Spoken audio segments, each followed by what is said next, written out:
Number 10. Shame of Thrones. Weird, but in a great way. Because for this story we are heading over to the alternate reality belonging to the Little Marvels. Over in the Infinity comic Giant Size Little Marvels issue number 4, we get a glimpse into Dr. Von Doom's lair and his evil game night, which apparently happens every other Tuesday, according to Magneto. However, the whole issue consists of a tangent where the invited villains complain that Doom is the only one who gets to sit in a throne while they game, whereas they're all relegated, to normal seats. Doom argues it is because he's the most accomplished ruler among them all and that he answers to no one. However, his mom has something to say about that. Vicky? Number 9. What if Sergeant Fury had fought World War II in outer space? I was literally going to just say that to introduce the story, but then of course it's already been said because that's the name of the story. In this comic we get to see what it would be like if, in addition to the general opposition during World War II, there were also aliens involved, who wanted to of course invade Earth. As such, the Howling Commandos take to the stars to fight against German World War II soldiers in addition to alien invaders known as the Baytans. Did I also mention that Nick Fury is still smoking throughout this entire issue, even while he's wearing a space helmet? While some things would change in this scenario, it seems others would remain the same. How do you even smoke in a space helmet? That seems like it would be terrible. And friends, before we move on to this next spot, if you are loving this list and you want more multiversal Marvel lists, be sure to let us know by giving this video a thumbs up. Number 8. The Final Showdown. Mutant X really had a whole series, but for the purpose of this list, we're just going to focus on one of its story arcs that takes place in the alternate reality of Earth 1298, as it was a 32 issue series, so I mean a lot happened. The basic idea here though is that instead of X Factor, we have a non-government or corporate mutant team known as the Six. Havoc in this reality ends up with Madeline Pryor, and the two of them have a child together named Scott. Yeah, it's a little different than 616. Here Maddie does become the Goblin Queen, but like how we have the Phoenix Force, she becomes infected with the Goblin Force and its influence, turning her dark. Initially, Maddie is actually known by her hero mantle, Marvel Woman. As such, Havoc and their son Scotty must fight against the Goblin Queen. After a long build-up where no one is able to stop Madeline, it's revealed that Scotty is able to due to his insane level of power. He rids his mom of the Goblin influence, but also banishes her in the process. Don't worry though, just like in main continuity, Maddie would return here as well. I believe she gets banished to like the center of the earth. It's a weird place, but it's a pretty good place, I would say. Mutant X, should you read it? Nah, I think you should read it. I think you could read it. I don't know if you should, but you definitely could. Number 7. What if the X-Men had lost Inferno? I love this comic, mainly for the panel at the end where Alicia Masters Storm whispers to her newborn babe, "I love you, baby." I think it might be one of my all-time favorite panels ever, actually. But there is lots of weird stuff to love from this issue, including the fact that Doctor Strange and Rachel Summers also randomly deliver this baby at the end. In this What If, we imagine what would have gone down if the Goblin Queen hadn't been defeated and instead was victorious. One of the things that would have come about? Her unleashing the beast within Wolverine and turning him into a villain who devours babies. Also, Rachel becomes trapped and later freed from being a bridal mannequin? I think that's a thing that happens here. That's definitely looks like what's happening. Also, I love Rachel as a bridal mannequin. And how after she's like, "Thanks, my face hurt, too much smiling." Oh, by the way, Doctor Strange, who frees Rachel, he also gets to wear a cool eye patch in this world. Why? Because he's Doctor Strange. He gets an eye patch. I like it. Everyone should have eye patches. I want an alternate reality where everyone has an eye patch. Number 6. Ghost Racers. This is a series that comes from the Battle World pocket dimension that was governed by God Emperor Doom. Just like we had the Thor Corps, here we have the Ghost Racers, which is basically like its own category of racing, creating an organization or like even a company out of that set form, like NASCAR. The Ghost Racers are made up of various ghost riders who of course race one another for Battle World's entertainment. And of course, so wealthy fans can ideally make some funds on the wins and losses of each race. Although all the riders are pitted against one another, and eventually Arcade, who is in charge of them, sends them to take down Robbie Reyes, the current racing champion, eventually they all remember what things were like before Battle World, and they decide to rise up against those that are controlling them. Which I love. Also, I just love the idea of like Like just a group of racers that are just all Ghost Riders, and they're like, we race each other for fun. This is what we do now. Ghost Racers. Number 5. What if Wolverine battled Conan the Barbarian? In issue number 16 of the second volume of What If, we get to see what would happen if Wolverine somehow came to the time and lands of Conan and the duo ended up fighting one another. That's basically what ifs are for, right? Just seeing people that would not normally fight, and who will win. In order to revive his love, Conan is asked to bring another soul in her place to sacrifice. The soul that he decides to bring is actually Red Sonja, so that's not great because Wolverine, having fought with Red Sonja previously, had basically kind of fallen for her, and he does not agree with what is going on because of his own sentiment. He wants to rescue Sonja, probably because she reminds him of Jean Grey. Honestly, it's pretty weird to me that no one has ever said that like Jean Grey and Mary Jane Watson look similar, considering people have both thought that they looked like Red Sonja in the comics. So do all women with red hair just look the same? Is that the implication here? Or do all three of these women actually closely resemble one another, but we never really acknowledge that like Jean and MJ like look very similar, like weirdly similar.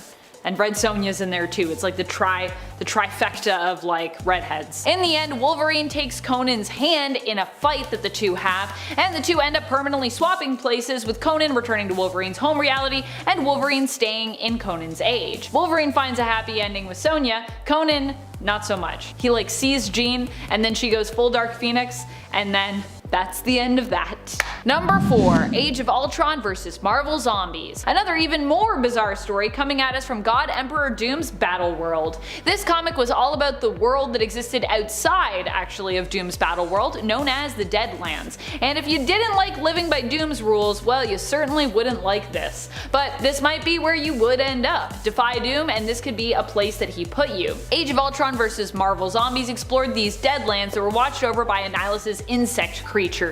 And yeah, it's about as wild as it sounds. Around every corner, with the flip of every page, awaits more gore, folks losing their heads, and monsters, monsters, monsters! I think in a world of zombies versus robots, no one really wins. Is that the takeaway here? Also, because this is Battle World, there are lots of appearances of random multiversal characters, such as young Hank Pym, who's kinda like the main character of this, from the past alternate Earth of 51920, and the Pilgrim Punisher of Earth 15513.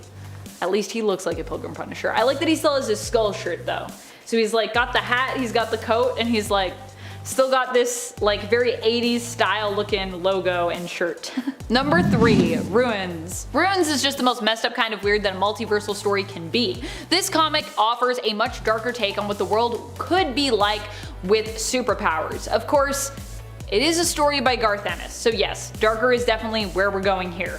As brutal as Ruins is, well, I kind of love how dark and awful it gets. The series deals with the less fantastical, more literal interpretations of powers and their uses, and how less hopeful civilians and government agencies might react or take advantage of said superpowers. In this world, Quicksilver is just a torso with his limbs moving too fast, causing him problems, so they all had to be amputated. At least that's what's implied. Or they just didn't like that he went fast, so they amputated them. The Hulk is an irradiated pile of tumors, which ultimately dies under the weight of his own mutation, and the Silver Surfer ends up driven mad by his own cosmic existence, taking his own life by clawing his own chest open while floating through space. This is a bleak and disturbing world filled with pain and suffering, not heroes in capes. That's part of what makes it great, and part of what makes it weird, and part of what makes it horrifying.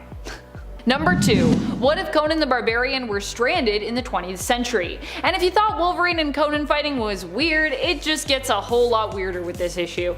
However, I guess I should say that it gets a whole lot less weird, as the previous Conan What If we talked about was actually from the second volume of the series, as opposed to this issue that we're talking about, which is actually from the original series. In issue 43 of What If, we learn what would happen if Conan, instead of just coming to the modern day, was stranded there and stuck there. This What If was actually inspired by another fan favorite What If featured in issue 13. What if Conan the Barbarian walked the earth today? In this story, because Conan never gets teleported by lightning home, he becomes a criminal. Because, I mean, why not, I guess? He's confused, he doesn't know what he's doing. However, after creating a gang and getting into some trouble, he attracts the attention of the Avengers. But Captain America sees more than just a brute, and believes Conan is just misguided, but he has a hero's heart, truly. He offers him a spot on the Avengers, and we actually never learn what Conan decides because the issue ends. Talk about a cliffhanger. I don't know if we'll ever come back. Do we ever come back to that? It's like, will I call him? Won't I call him? And then the Watcher's like, well, I would tell you, but I can't because that's a story for another time. Maybe if we ever do it. Number 1, Marvel. Even saying the title sounds just like an experience. I don't even know where to start with Marvel because this continuity feels so just like non-existent here. There's no through line. The story is meant to be about Kal-AOL, a play on Kal-El, a kid from the future who is sent back in time to save the world and to save himself. In the future, you see the world is about to end. Fortunately though, that doesn't happen. While Al doesn't have any powers, he somehow is moderately successful as a hero. After the world doesn't end, his parents send the time machine they originally sent him through back in time to pick him up. But Al decided to travel back in time to the beginning instead. There he meets maybe God, and also learns that Wolverine evolved from an otter and dinosaurs can talk. With every issue in this story, you ask yourself, how can it get any weirder? And then it somehow does that. Also, what's up with these covers? They're almost completely unrelated to the plot of the comics.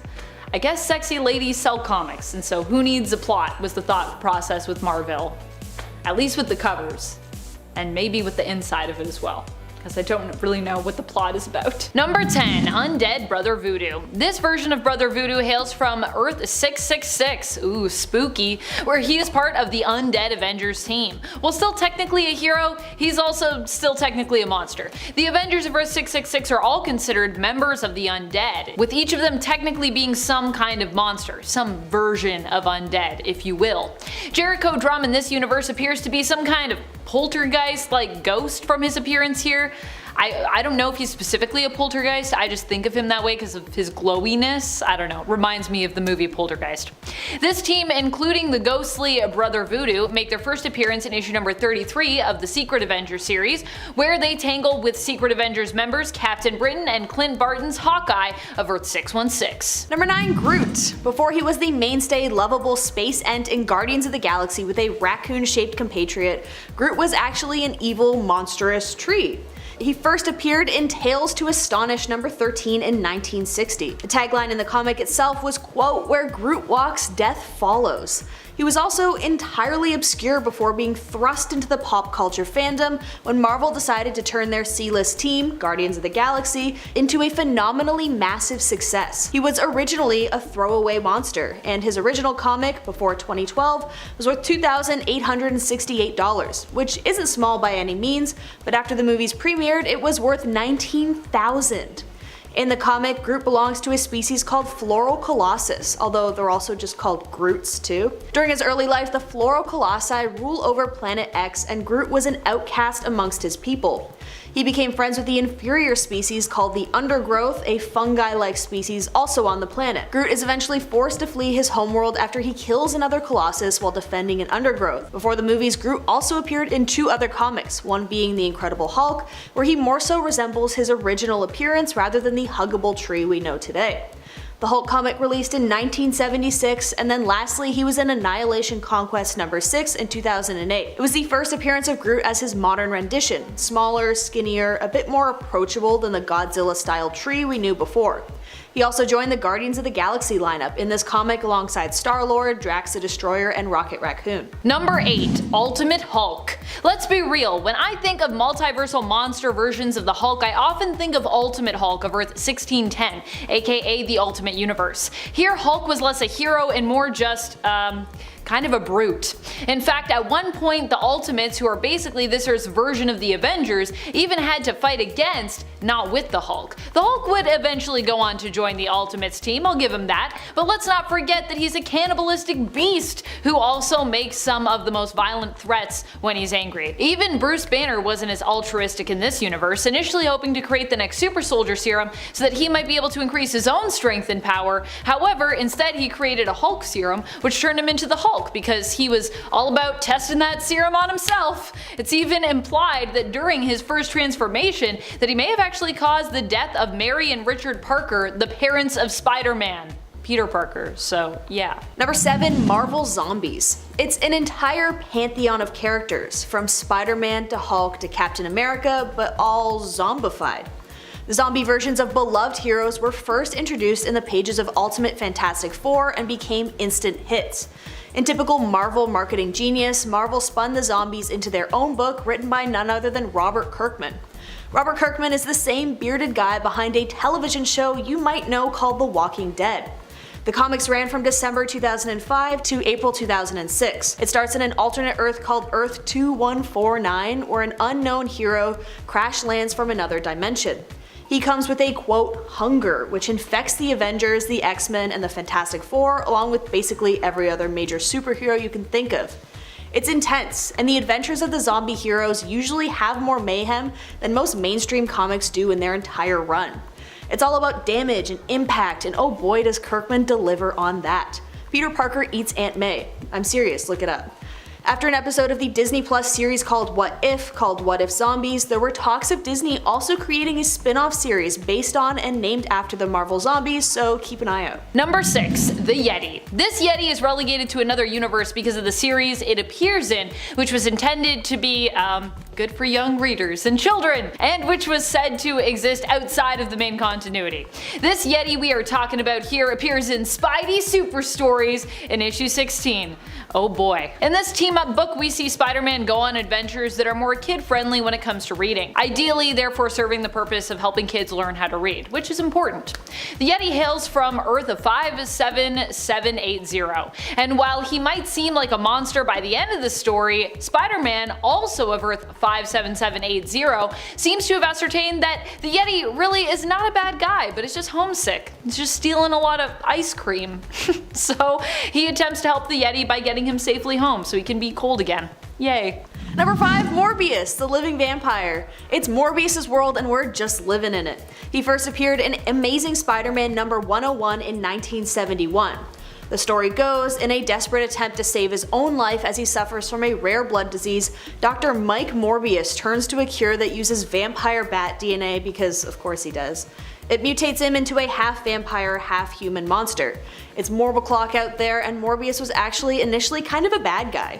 He fought Spider-Man and Blade before becoming a vigilante justice sort of anti-hero who struggles with the insatiable lust for blood. He's also desperate to find the cure to his vampirism. Honestly, in the comics, Morbius looks way scarier and monstrous than the Laughingstock movie. I think it's one of those things where the cartoon and artistic medium is much better at portraying the monster than Jared Leto is. Number 4, MCU Gargantos. Gargantos is one of the monsters from Doctor Strange in the Multiverse of Madness that I thought, might be one of the big bads of that movie. Instead, I was wrong, and the beast was used simply as a distraction. Seemingly modeled after the comic book character Shuma-Gorath, Disney and Marvel decided against using the name of that character for copyright reasons, and so instead decided to use a name that solely belonged to them. Enter Gargantos. Although in the comics, Gargantos is less of a magical monster and instead is kinda like your typical multi-tentacled, one-eyed sea monster. In the film, it takes the combined efforts of Sorcerer Supreme Wong and Dr. Stephen Strange to defeat the beast, and Strange even pulls out some magical monster tricks of his own to stop Gargantos. While Gargantos appears in a multiversal film, him being based off of Shuma-Gorath would likely also make him a multiversal monster just straight up. Number 3, Ghost Rider. Who could forget Johnny Blaze, one of the Ghost Riders set out to hunt down earthly baddies and drag them kicking and screaming to hell where they belong. The legacy of the Ghost Rider began in the pre-Marvel age with a ghostly cowboy who hunted the prairie of the American frontier. But the modern version is a stunt biker, Johnny Blaze, who becomes possessed by the demon Zarathos and becomes a flame-headed skeleton with a cool bike and fancy leather jacket, hunting down bad guys in the name of vengeance. At times, he's the bad guy himself, being the not polished hero that has no problem taking lives. At others, he fights with the other Marvel heroes to take down bigger foes. I mean, he looks badass, can we be honest here, and he's definitely one of my favorite Marvel monsters. Number 2, Strange Supreme. Strange Supreme is the Dark Doctor Stephen Strange we see as is showcased in the Disney Plus What If streaming series in the season 1 episode, What If Doctor Strange Lost His Heart Instead of His Hands? In this episode, Strange becomes obsessed with getting back Christine Palmer after losing her in a car accident instead of, losing his hands, because Christine was his heart, get it? Because her death is considered an absolute point in time, the spirit of the Ancient One returns to Strange to remind him that he cannot do anything to bring her back. Strange doesn't like that answer and is like, I'm still gonna do stuff, so he gets split in twain, with one half of him choosing to do whatever it takes to get Christine back, because the Ancient One's like, I'm not gonna let that happen. Just cut you in half.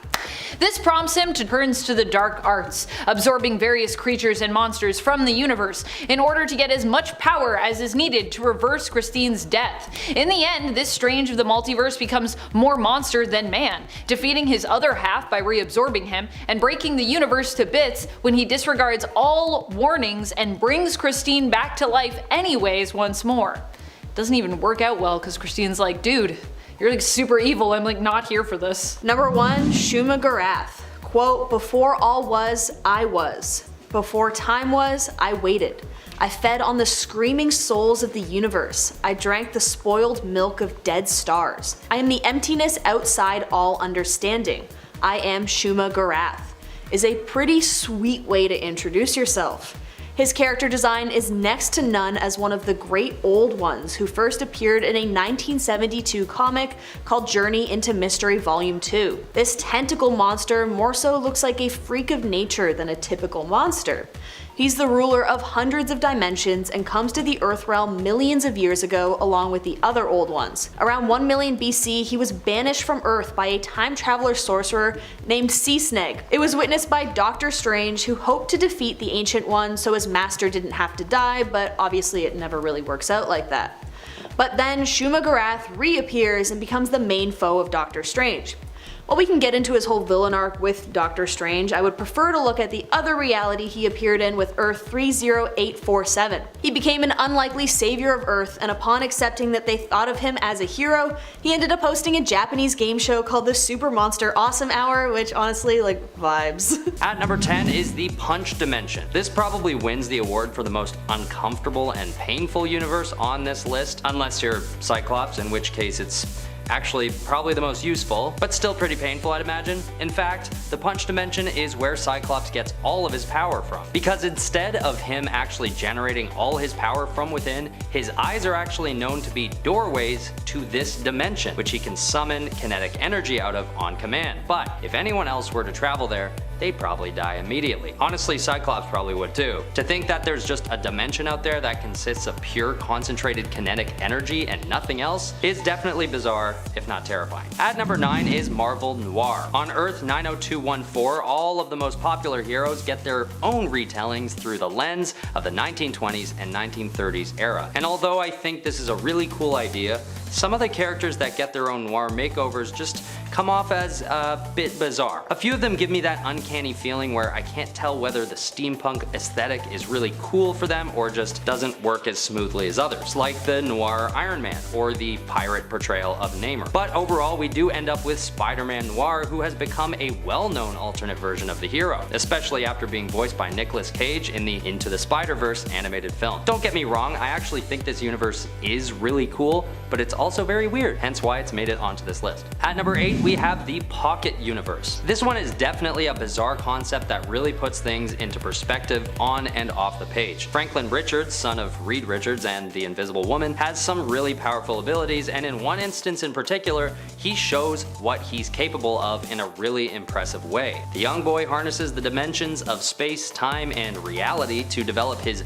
very own universe, which he creates to be small enough to fit in his own pocket, hence the name. And although we don't see everything that goes on inside this fabricated pocket universe, we can assume that no matter what, it's gotta be a weird existence. Especially when a ball of lint in the boy's pocket is probably the size of thousands of solar systems put together. At number 7 is Marvel 1602. This is a fun one, but it's definitely quite bizarre at the same time. It might be pretty obvious by the name, but basically, this universe tells the stories of the heroes and villains we know today as if they lived in the 1600s. With Count Otto von Doom ruling a medieval Latveria, heroes like Matthew Murdock, a blind mercenary for hire, and Peter Parquois, an orphan recruited by Sir Nicholas Fury, have to put a stop to him. Another bizarre thing about this world is that mutants aren't seen as superheroes and aren't part of a team called the X-Men, but are instead known as witch breeds, and they are hunted down systematically by anyone who will dare challenge them. It's definitely a fun world to explore, but it sort of gives me the creeps as well. At number 6, we have the Zombieverse. This is one I'm sure many of you are familiar with, as it's become pretty popular over the years. Basically, Earth 2149 is overrun by zombies, and they don't stop short of turning superheroes to the ghoulish side as well as humans. What we end up with is a whole universe with superpowered zombies jumping and flying around, trying to destroy everything in their paths, including their former teammates and lifelong friends. It's a strange place that puts into question the integrity of superpowered beings and sort of tarnishes the dignity of all our favorite heroes all at once. But it's all in good fun in the end, and we get an exciting, gory, and very weird read as a result. At number 5 is the Amalgam Universe. This is a strange one because it outlines the event of a what-if scenario where Marvel and DC characters are mashed into hybrids. In Marvel vs. DC number 3, characters from Marvel's Earth 616 and DC's New Earth morph together, leaving us with some pretty cool but ultimately just flat out weird characters, like a Superman Captain America mashup and Iron Man getting a power ring turning him into Iron Lantern. And of course, with these newly powered up amalgam heroes, there also has to be a mashup version of the two different worlds' villains too, right? So we get Thanoside, a very cleverly named mashup of Darkseid and Thanos. What makes this universe so weird is that it's a very rare example of the two comic book companies coming together in unison. And the resulting contents are just as bizarre as this rare partnership is. So there you have it. The Weird World of the Amalgam Universe at number 5. And at number 4 is Weird World. I feel like there's no need to explain why this one ended up on the list given the title. But weirdly enough, Weird World isn't actually that weird, all things considered. Weird enough to make it on this list, but I still feel like they had an opportunity to make a world so weird that they clinched the number 1 spot on this list. But still, it's a weird one. I am tired of saying that word. It's a Marvel universe that features magical creatures like goblins, dragons, and zombies. And there are just perpetual battles going on there between gods representing dark and light. It's hard to tell how it ties in with Marvel superheroes, so in the context of the Marvel Multiverse, it's definitely weird and a bit out of place, but it also just seems like a typical medieval fantasy landscape to me. It's almost weirder that this world doesn't really match its name, but I guess weird is weird. At number 3 is the Marvel Apes universe. Featured in the Marvel Apes miniseries, this alternate universe naturally features ape people versions of all the heroes we know and love, and everybody else for that matter. Basically, apes roam the earth, and even the Avengers have changed their name to suit the environment, being widely known as the Ape-Vengers. But if you think that's weird, it gets even more bizarre when we learn that Captain America is secretly a vampire who drinks the blood of his enemies. And then eventually it's further revealed that it was never Captain America in the first place, but a Nazi vampire who shapeshifted into Cap years ago after drinking his blood. I honestly don't know what the writers were thinking with this one, but at least it was able to rank high on this list. That's one thing it's got going for itself. At number 2 is the universe where Aunt May is bitten by the radioactive spider. In a short feature story of What If issue 23, we see what it would be like if Aunt May were to take up the mantle of Spider-Man with web-slinging powers and all. And the result is something so bizarre that I've already covered this universe on at least 3 other lists so far. It just stands out. And not necessarily for the right reasons, always. I think they sort of lose me when Aunt May starts using the dough from a bread loaf she's baking as a weapon, but this is one of the best examples of the fun that writers can have with the concept of a multiverse, where basically anything goes as long as it's set in another universe, which is kind of a blessing and a curse for Marvel all at the same time. At least Spider-May is paired up against Leapfrog, because if she successfully took down any truly reputable villain with her dough lasso, I think I'd have lost a decent chunk of respect for Marvel, if I'm being completely honest. At number 1 is the Larval Earth universe. In this world, all the Marvel heroes and villains alike have evolved into cute and cuddly animals, with characters like Daredevil, Nick Fury, and the Agents of S.H.I.E.L.D. There's no wonder why this universe exists as a one-off, although it may have been just weird enough that it went full circle and became kind of iconic. I mean, the ironically popular Spider-Ham, aka Peter Porker, also comes out of this alternate universe, so there's that. Larval Earth is probably the weirdest universe to actually be considered part of the official Marvel canon, and with villains like Kangaroo the Conqueror, Sand Manatee, and Magsquito, readers are left wondering whether or not this whole multiverse concept is going too far. But personally, I think the odd, fun, and weird universe never hurt nobody. Number 10. What if Jane Foster had found the Hammer of Thor? This one isn't so strange for the premise, but it's more bizarre because of where the premise took us in the end. This is a story we've also seen adapted to the main continuity, though fortunately it does not quite share this same ending, which I'm pretty happy about, to be honest. Jane ends up finding the Hammer of Thor and becoming the goddess of storms, taking up the mantle Thordis. Lady Sif, missing Thor, ends up finding and falling in love with Donald Blake, who is later revealed, of course, to be the true Thor when Odin asks Thordis to return his hammer to him.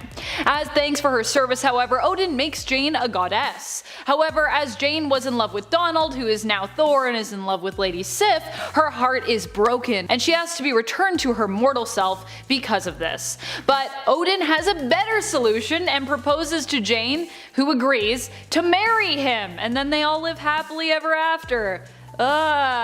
With Jane finding that those very qualities she both admired and loved in the mortal Don Blake are also to be found in the father of immortal Thor. My goodness. That's a very strange ending to that story. How about instead of being with my son, you be with me, his father, haha. Okay, Odin, what? I feel like I like it better when Odin just doesn't really like Jane. I think that works more. Is that weird? Number 9. What if the Avengers were the last superheroes on Earth? This story allows us to imagine what the world would be like if all the superpowered beings on Earth were defeated by the Avengers. At the behest of the Scarlet Centurion, the Avengers attempt to eradicate all superpowered beings, including themselves. In the end, after all threats have been defeated, they decide to disband, being the last ones with powers, in order to usher in an era of peace on Earth. They all go off to live their own normal-ish lives.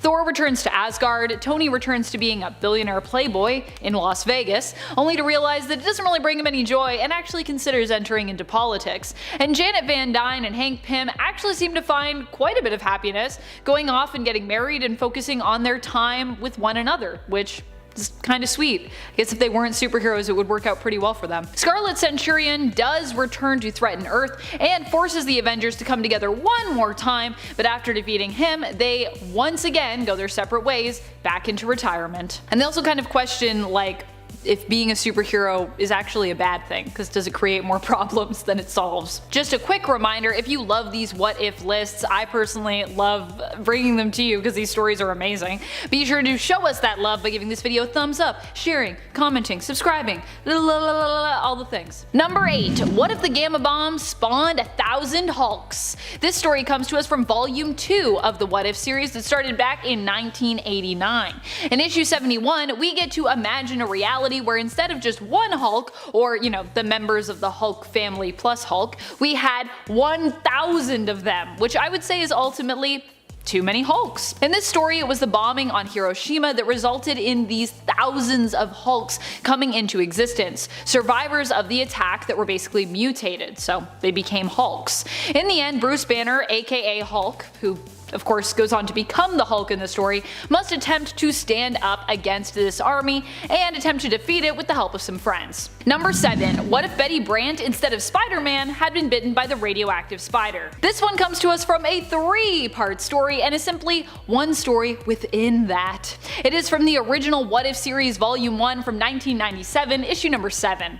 Here, Betty Brant, instead of Peter Parker, is the one bitten by the radioactive spider, gaining spider-like abilities. While the story isn't a strange premise at all, like I don't think it's weird for Betty Brant to become, a version of Spider-Man, what really makes this one stand out for me in terms of its weirdness is Betty's costume here, which is it's something. It's also odd that in this alternate reality, Betty happens to be the only alternate person to become Spider-Man that manages to survive the ordeal, with both John Jameson and Flash Thompson in this issue, who are featured in the other 2 stories, dying as a result of gaining spider powers and attempting to use them. Instead of Betty choosing not to pursue the thief that kills Peter's Uncle Ben, she simply is unable to because she used up all her web fluid posing for pictures for Peter.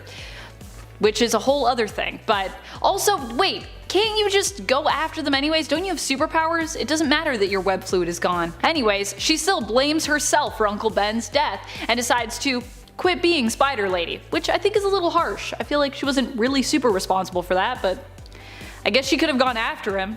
I don't know why she didn't do that. Be like, use your super strength, climb on walls, do any of the other things you can do. Number 6. What if Submariner never regained his memories? This story allows us to glimpse into an alternate reality where Namor never met the Human Torch and never ended up regaining his memories and returning to Atlantis, learning that he was the true ruler of the underwater kingdom. Instead, the Submariner remains unaware of his true heritage and ends up joining a ship's crew, finding himself inexplicably drawn to the sea. I wonder why. The captain of the ship, Namor's friend McCandless, ends up being mutineered against and goes overboard while injured when he believes they found the lost entrance to the center of the earth. Namor, or Mr. Smith as he's known, follows after him and ends up being retrieved from the ice-cold water by Inuits later on. They end up worshipping Namor as the Lord of the Frozen Sea, along with frozen Captain America, who they worship as the Lord of the Frozen Ice. And Namor's like, I guess this is my life now, and I'm pretty good with it. So I guess it all worked out in the end, and now he just gets to be the Lord of the Sea really far up north where it's cold. Cool, I guess? Number 5. What if Iron Man was trapped in the time of King Arthur? Well, all of these stories are based on things that actually did happen. This is also based on something that did happen, so if you think it sounds weird because it's just so random, that is a thing that actually happened, where Iron Man and Dr. Doom in main continuity traveled back to the time of Arthurian legend. However, rather than getting back home in this version while Doom manages to leave, he leaves Iron Man trapped in the past. Oh no! A weird turn of events ends up leaving Tony Stark as the ruler and king of England following the death of his friend King Arthur.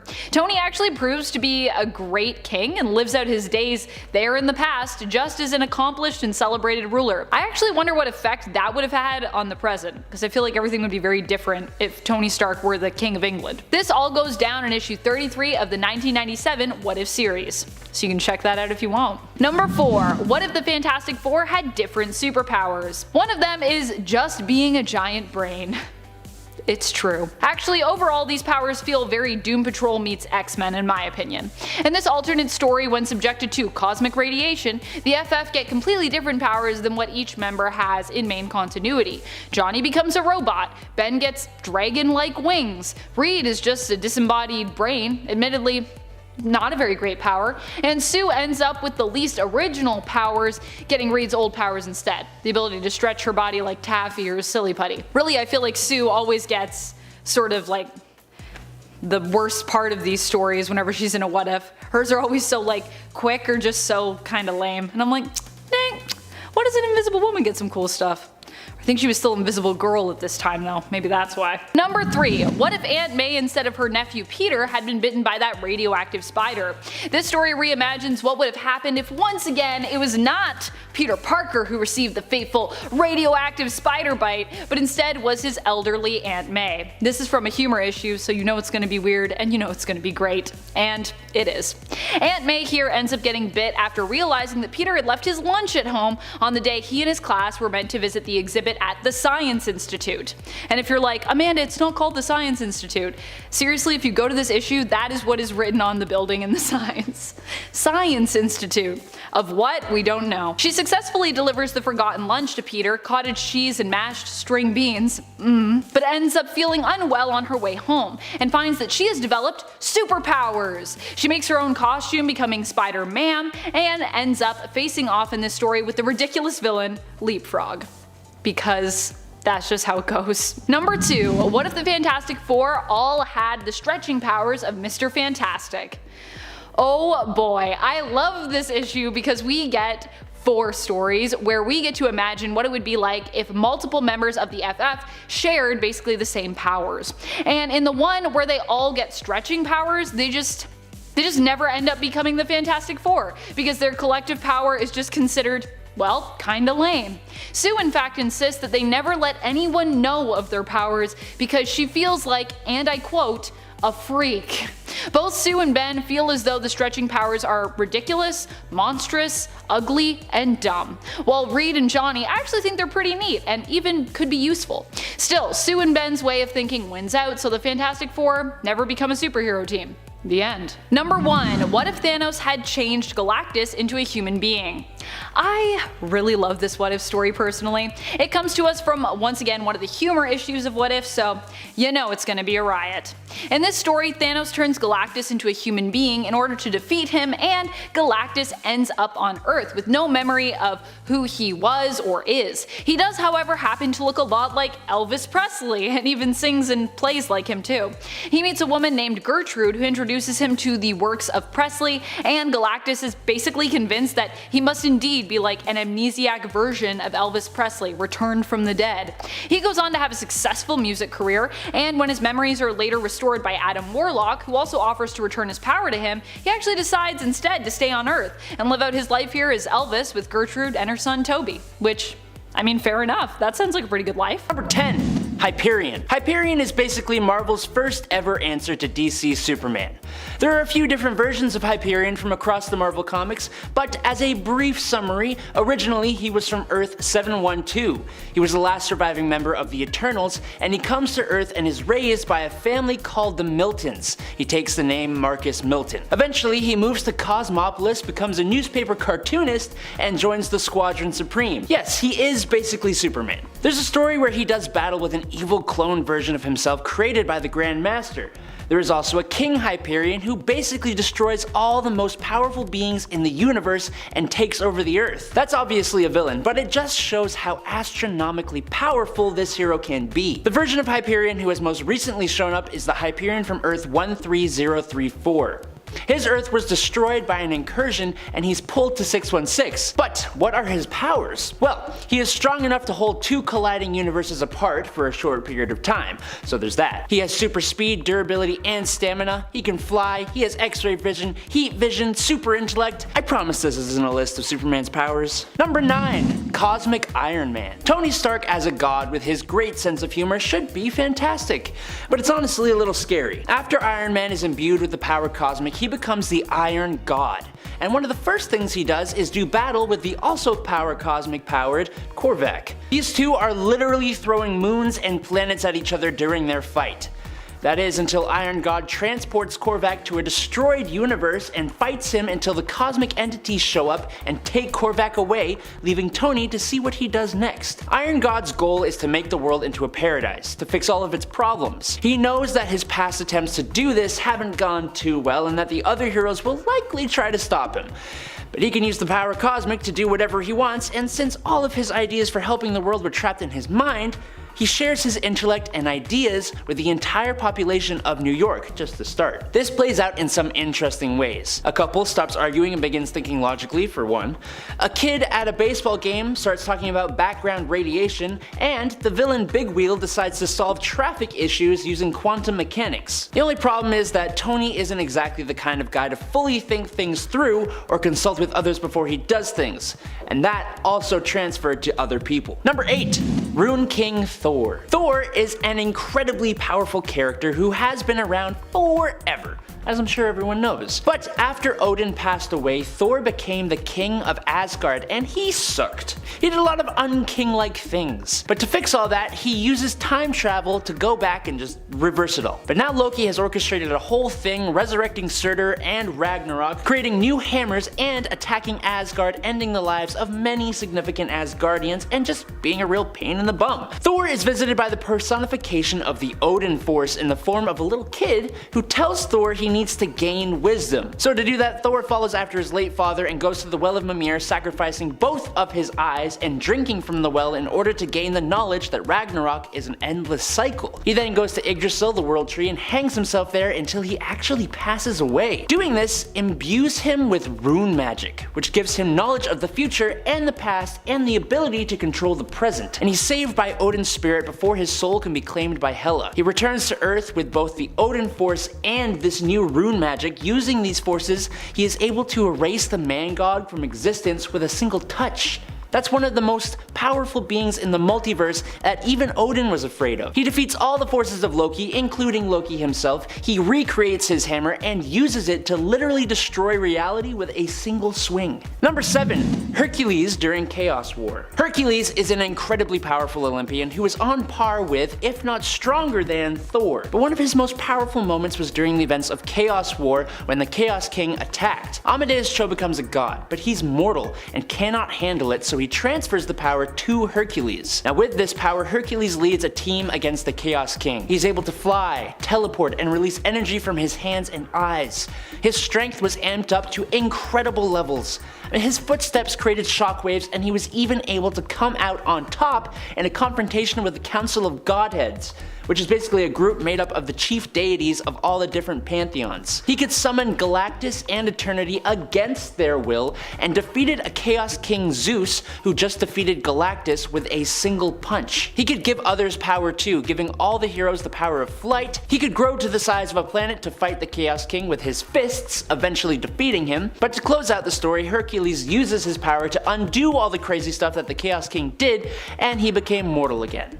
But damn, he was powerful. Number 6. Rachel Summers. Rachel here is from the Days of Future Past storyline, and she is another of the mutant children of Jean Grey and Scott Summers. She has access to the Phoenix Force and was raised in the Xavier Institute and becomes the partner of the future version of Franklin Richards. After she was kidnapped by soldiers who had taken out everyone else in her house, Rachel became a mutant hound, using her psionic powers to hunt down other mutants for the authorities. They branded her face with an irremovable pattern of tattoos to mark her as a hound and forced her to wear a leash. Rachel took out mutants, some of which were people she loved. Rachel's grief and shame from what she did as a hound and the deaths of her parents and friends made her a pretty dark character, even after she broke her brainwashing. She's one of the most powerful psychics in the entire Marvel universe, and that's the case before she became the one true Phoenix and had its cosmic powers. As Phoenix, Rachel's abilities are enhanced to their ultimate levels, limited only by her force of will and her imagination. She literally becomes the cosmic entity, the Phoenix. Number 5. Franklin Richards. When Reed Richards and Sue Storm had a child together,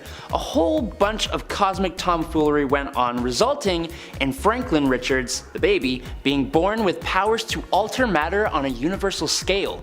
So in other words, he can basically manipulate reality on a cosmic level, which is an insane amount of power for a kid to wield. He's put mental blocks on himself to help control this power, but that doesn't mean he can't still do a hell of a lot. Some of the things this guy has done include, when all the mutants were destroyed by Onslaught, Franklin resurrected them all and put them in a universe that he just created. When Abraxas killed all the versions of Galactus, Franklin resurrected him. He's also resurrected Galactus and literally made him his herald. Recently, it was revealed that instead of being a mutant, Franklin actually altered every cell within his own body to appear like he had the X gene to fit in a bit more with the mutants. There is even a fan theory that Franklin Richards controls the Marvel Multiverse to stop characters from aging throughout the many years they have been around, and it's honestly possible. Number 4. Doctor Strange. When looking at the rest of the characters on this list, it's kind of hard to see why the heck Doctor Strange is showing up here. And that's fair. Looking at his abilities in the MCU and even the comics past the point of 2009, he's not that strong. But before that time, Doctor Strange was an incredibly powerful character. So powerful that Marvel needed to depower him. He could easily defeat pretty much any foe before this time. So basically, Doctor Strange's only real power is his ability to use magic and magical artifacts. But since he was so good at that, he could basically do anything he wanted to. Flight, time travel, telepathy, shields, astral projection, teleportation, all of these using spells and artifacts. He has survived being close to a star and has caused that star to collapse into a black hole. He has summoned cosmic entities and imprisoned and defeated the In-Betweener. He's altered the fabric of the universe. He's trapped the Beyonder and undone the things the Beyonder had done when he warped reality. He's broken out of a spell cast by the Living Tribunal, and he has even become Death. He's defeated Dormammu, Nightmare, and Shumagorath on a regular basis. It may be surprising that he's on this list, but it shouldn't be. Number 3. Nate Gray. For a guy named X-Man, he's gotta be a powerful character. And he is. Nate Gray comes from the Age of Apocalypse timeline.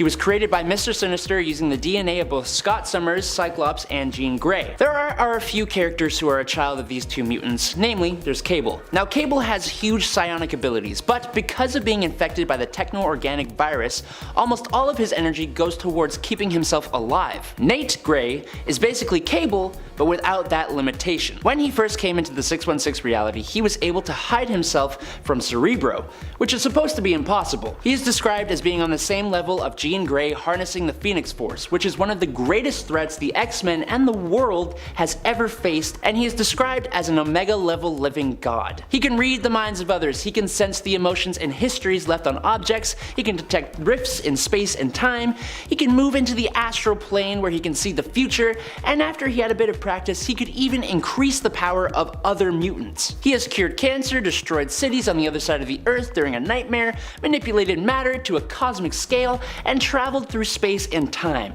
He is basically Mutant Jesus. Look at him. Number 2. Adam Warlock. First appearing in 1967 in Fantastic Four number 66, Adam Warlock was created by the Enclave, who were experimenting to create a perfect human specimen. This made him super strong, durable, fast, and he can store and use huge amounts of cosmic energy to make him fly, release blasts, and all kinds of things, including cocooning himself to help him heal and regenerate. Now every time he does this though, he actually comes out more powerful than when he went in, and he evolves new powers. He is also able to use quantum magic, which lets him teleport, make force fields, and move at the speed of light, create wormholes, resurrect himself and others, has cosmic awareness, manipulates, removes, and judges the souls of others. He has a lot of powers. He's altered the evolution of beings, he's manipulated matter, turning Thanos into stone, and then he wielded the Infinity Gauntlet. We have had Mutant Jesus, and this guy is basically Space Jesus.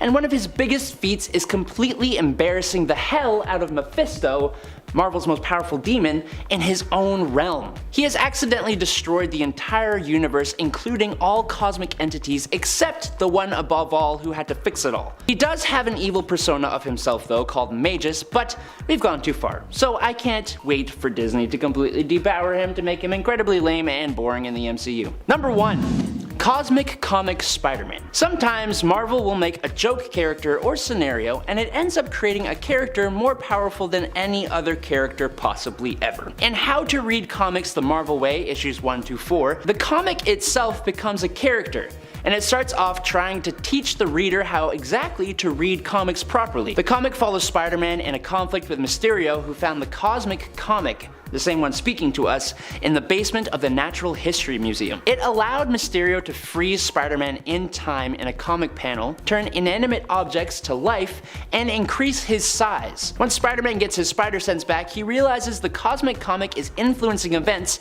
so he grabs the comic, thinking it's one of Mysterio's tricks, and tears it in half. After realizing the error of his ways, Spider-Man and Mysterio begin trying to write their own comics to use the Cosmic Comic to make their comics become reality. Thanks to the Cosmic Comic, they end up fighting across time, altering history, and Peter learns of the fact that he is a comic book character, seeing all of his comic book publication history. Taking in all this info, he fuses together with the Cosmic Comic, basically meaning he can control reality within Marvel Comics, which I think is even technically more powerful than multiversal power. He prints the comic he created, which has him saving the day and winning the battle, and it changes reality so that that's the outcome of the fight with Mysterio. It's kinda nuts. Number 10. What if Spider-Man had never become a crime fighter? What else would Spidey get up to? Well, in the long run, he basically ends up as a kind of television personality, an actor, and a producer. Spider-Man makes movies that he stars in as an action hero, but still keeps his identity a secret. In the end, he works toward promoting other vigilantes through films that he produces, and still ends up getting involved in crime fighting of sorts. A ton of villains in the form of the Sinister Six end up fighting against him. Well, really they end up fighting against Daredevil, and then Spider-Man's like, Daredevil, help me. But in the end, he's like, I gotta help because Daredevil's just one guy, and he doesn't really have superpowers in the same way that Spider-Man does. Included in this Sinister Six team-up is J. Jonah Jameson, who blames Spider-Man for the destruction of his life and his paper. In the end, Spider-Man realizes that he really mucked up by using his powers for gain instead of for good, which, fair. But he did have a really sweet cape, so there is that. Number 9. What if Spider-Man joined the Fantastic Four? The story that started it all off. What if Spider-Man joined the Fantastic Four is a what if that in theory doesn't really sound too crazy until you realize what happens as a result. Spider-Man initially attempted to impress the FF by breaking into the Baxter building to show off his skills and strength. This happened way back when in the original comics. However, in the main continuity reality, they weren't too impressed by his antics and initially denied him entry to the team. In this version of the story, however, Sue Storm feels compelled to give Spidey a chance and help make it work so that he can pay his and Aunt May's bills while also acting as a hero within the team. However, she later becomes jealous when she is left behind on a mission and Spider-Man gets to go, which, I mean, fair enough. Sue's like, hello, I'm here too. In the end, this causes her to run into the arms of Namor, who she then joins, leaving Reed Richards, and with Spider-Man taking her place on the team. Sue is also transformed into an Atlantean by a device Namor created just for this purpose, in case I guess it one day happened that Sue wanted to join him and become an Atlantean, and she can no longer as a result breathe oxygen. I just love how this story ends. I feel like it's kind of random, but it's also kind of great. I just ship Sue and Namor so much, that's the problem here. I'm into it. I'm like, yes, Sue, be Namor's conscience. Rule the underwater kingdom. And friends, before we move on to this next spot, if you are loving this list and you want more lists like it and more what if videos, be sure to let us know by giving this video a thumbs up. Also, we got a what if playlist, so go click the playlist wherever it is on the screen. I don't know, is it here? Is it somewhere? Click it. Number 8. What if Thanos joined the Avengers? Just even saying this title feels weird. This one comes to us from the one-shot What If Infinity Thanos. In this story, Thanos ends up joining and being accepted into the Avengers while they face off with the Builders. He and the team succeeded in defeating their enemy, but at great cost, losing Captain America along the way.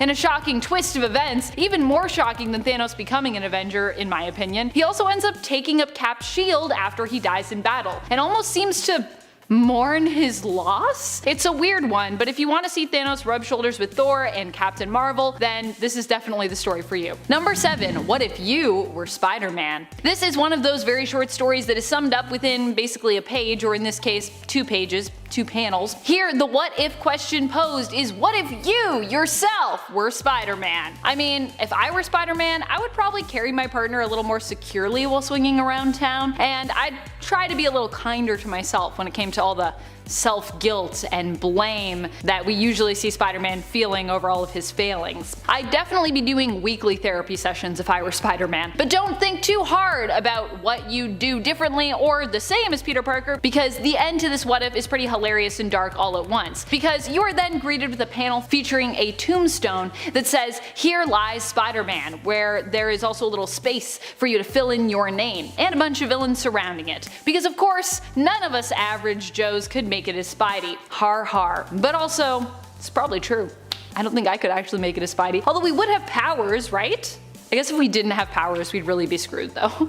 Number 6. What if Helen Taylor had become Nova? This story takes place in the pages of issue 15 from Marvel's first What If volume, beginning in 1977. Here we get a few stories involving alternate characters taking up the mantle of Nova. One such character is a woman named Helen Taylor, who is basically a random civilian, redhead, and a wife. Or should I say a widow? She gets the power of Nova just after her husband is murdered in the streets in front of her after a mugging gone wrong. Helen swears to use her newfound power to get revenge, believing the powers are kind of an answer to her plea for some way to extract vengeance on the murderer, who we know as Willie DeBrow, or Willie DeBro, depending on how you want to say that. Nova sets off shaking down every criminal joint she can find in the city and making quick work of the Kingpin along her way to boot. The Fantastic Four manage to stop her and capture her to find out exactly what her powers are and where they came from and sort of why she's doing all this. And while this is going on, we learn that months ago, Willie perished in a car accident and has been dead ever since. What a twist. And if you're like, months ago, does that make sense? Yes, this story takes place over the course of months. I actually went back to look for that because I was like, that's so crazy, it's such a long period of time. A long period of time and only a few pages. Number 5. What if Ben Parker's nephew was Galactus? I love this story. This is a humorous what if story included in issue 3 of volume 2 of the What If series. In this story, we find out what would have happened if Uncle Ben's nephew was Galactus instead of Peter. Galactus arrives home to find out that his Uncle Ben has been murdered, but he refuses refuses to accept this, mourning the death of his uncle, who gave him his very first microscope.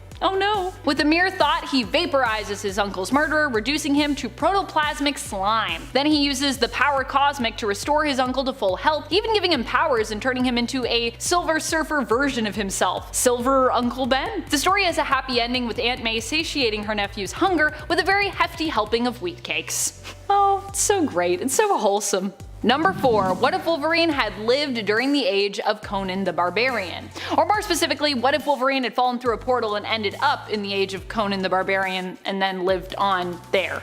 Yeah. This is what happens here, and of course, because this is what this story was always meant to be about, Wolverine and Conan end up going head to head, because we all know this is really a what if Wolverine and Conan fought each other story. In the end, Wolverine falls for Red Sonja because redheads, and Conan also ends up falling for Jean because redheads, after he falls back through a portal that sends him to Wolverine's time by accident. All in all, Conan ends up getting pretty messed up here, losing his hand, and then when he does return to Wolverine's time, without Logan's presence, Jean ends up going full Dark Phoenix and basically destroys the universe. Meanwhile, it's a happy ending for Wolverine, who stays in Conan's age and ends up with Red Sonja. What a strange but fantastic adventure. You can check this one out in issue 16 of the second What If volume, starting in 1989. Number 3. What if Spider-Man married Black Widow? This one is another one-panel story brought to us in Volume 1's jam-packed humor issue, issue 34. Here we see a one-panel story that answers the question, what if Black Widow and Spider-Man ended up getting married? This is also just a strange question to pose, as these two, well, they don't have a ton of interaction in the comics, and they've never really been known to have any kind of long-lasting romance that could potentially lead to wedding bells. However, there could be a reason for that, it turns out. The what if uses a bit of wordplay for this scenario, implying that because Natasha is a Black Widow, she would end up eating Spider-Man. After all, that is what Black Widows try to do, in nature that is.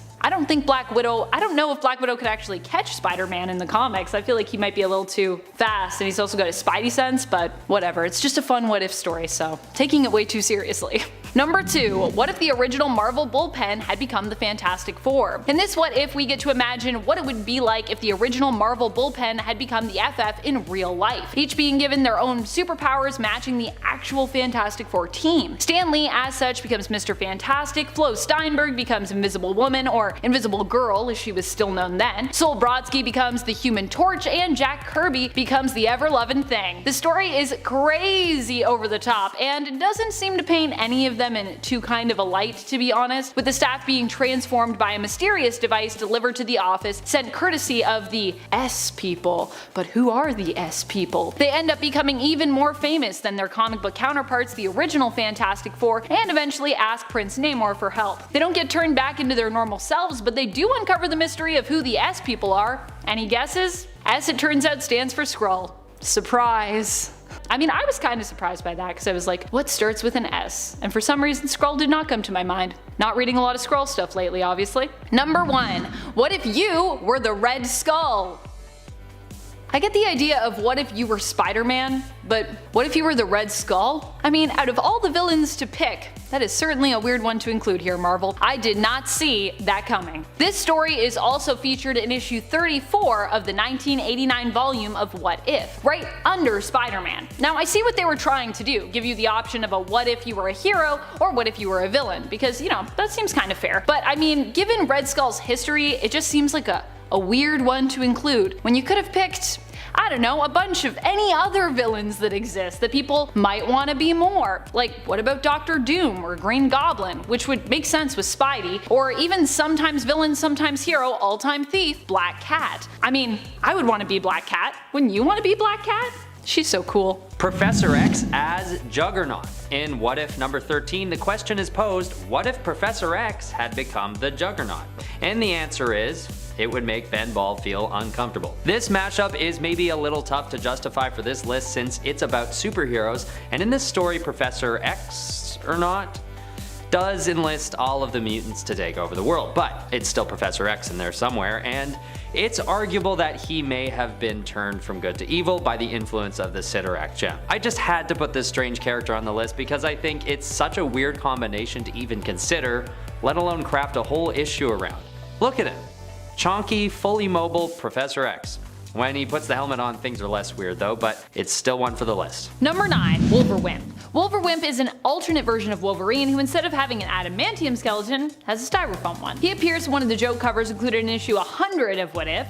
This poor version of Wolverine is threatened by a little girl who is a female child version of Magneto. Yeah, it's weird. While Wolverine is fearsome and tends to fight for what he believes in no matter the odds, it seems that Wolverwimp is all too ready to shy away from a fight as he's terrified of a conflict. Honestly, I really can't blame the poor guy. He is a styrofoam skeleton, so yeah. I don't even know how you'd walk around with that, never mind trying to be a hero and like stand up to bad guys. Probably just like crumple over. Frog Thor, or Throg. There's not much more to it than that. The question posed in this issue is, what if the X-Men had stayed in Asgard? It really has nothing to do with Frog Thor, but he makes an epic appearance nonetheless. The transformation actually takes place in Thor number 363 and is revisited in this What If issue. If you don't already know, or couldn't already have guessed, Thor's slimy amphibian form comes at the hands of his brother Loki. What makes this moment great in What If number 12 though is that Storm is forced to face off against Frog Thor, with the stakes being the prosperity of all of Asgard. Luckily, she wins the fight and Frog Thor is turned back into regular Thor. Although, is that really a win? I liked Frog Thor. If you want to see more of Throg, you can catch him in another storyline as well, where a shard of Thor's hammer is actually picked up by a frog, turning it into a pretty powerful little dude. I just thought that was worth mentioning as well. Frog Thor. Number 7. Joshua Guthrie and Unit Jim 211131. This is actually a pretty sad story, but one that is also kind of silly. It's basically reminiscent of the Iron Giant. Remember the Iron Giant? Remember all the tears that we cried? Except instead of any old giant robot, we have a Sentinel. Unit Jim 211131. This Sentinel is found by Josh Guthrie, little sibling to Husk and Cannonball, who never has his mutant powers manifest. In this world anyways. On our 616, Josh ends up getting wings and musical mutant abilities, going by the codename Icarus. Here, however, he just gets a Sentinel, who has broken programming and instead believes his prime directive is basically to protect and serve Josh. However, he still remembers that mutants are a threat, and when he meets Paige and Sam Guthrie, ends up battling against them, while painted up like an X-Men. Josh's idea, because he wanted to prove that he and his robot were basically a better team than the X-Men ever could be. Oh boy. Paige and Sam end up beaten by the Sentinel, but just as it's about to terminate the defeated mutants, oh no! Josh steps in to protect his siblings. He says that the Sentinel can't kill them without killing him as well. As such, the robot realizes it is the main threat to Josh and decides to terminate itself instead in order to protect him, because that's its prime directive at this point. Sure, Sentinels are kind of villains, but in this story, in a roundabout way, Unit Jim 211131 is actually kind of the hero. Although he threatens Paige and Sam and Josh, he also ends up saving them from himself. I don't know why I made the Sentinel a he, but the Sentinel's a he now, because I'm not going to go back. I gave the Sentinel a gender, I hope that's okay. Josh mourns the loss of his robo friend, and it is ultra sad. Just like Iron Giant.